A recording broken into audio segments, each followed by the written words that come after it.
বিসমিল্লাহির রহমানির রহিম। Hello viewers, কেমন আছেন? আশা করছি সবাই ভালো আছেন। যে যেখান থেকে বসে আজকে আমাদের এই ব্লগটি দেখছেন, সবাইকে জানাচ্ছি আমাদের এক্সপার্টের পক্ষ থেকে অনেক অনেক শুভেচ্ছা। ভিউয়ার্স, আজকে হাজির হয়েছে আমাদের আরেক ভাইয়ের স্বপ্ন পূরণের গল্প নিয়ে।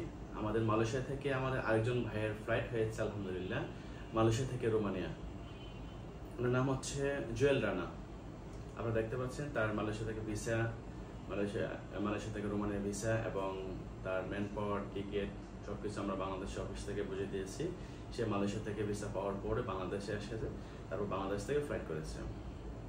আপনারা এখন অনেকেই মালয়েশিয়াতে যারা আছেন, এখন হচ্ছে মালয়েশিয়া থেকে সবচেয়ে বেস্ট অপশন হচ্ছে শুধু রোমানিয়ার জন্য অ্যাপ্লাই করা। আপনারা জানেন রোমানিয়া একটা সেনজেন মুক্ত দেশ, আর মালয়েশিয়া থেকে হচ্ছে আমাদের কাছে এখন রোমানিয়ার জন্য কাজের ডিমান্ড আছে, ভ্যাকেন্সি আছে হচ্ছে কনস্ট্রাকশন, ফ্যাক্টরি এবং ওয়্যার হাউস। মালয়েশিয়াতে যারা ফ্যাক্টরি বিষয়ে আছেন বা হচ্ছে আপনি ক্লিনার বিষয়ে আছেন বা সার্ভিস বিষয়ে আছেন, আপনারা তারা ওয়্যার হাউসে বা ফ্যাক্টরিতে অ্যাপ্লাই করতে পারেন। আর যারা কনস্ট্রাকশন বিষয়ে আছেন, আপনাদেরকে শুধু কনস্ট্রাকশন বিষয়ে অ্যাপ্লাই করলে সবচেয়ে বেটার হবে। তো আরও বিস্তারিত জানতে হলে আমাদের স্ক্রিনে দেওয়া নাম্বার যোগাযোগ করুন। তো আজকে এই পর্যন্তই। সবাই ভালো থাকবেন, সুস্থ থাকবেন। আসসালামু আলাইকুম।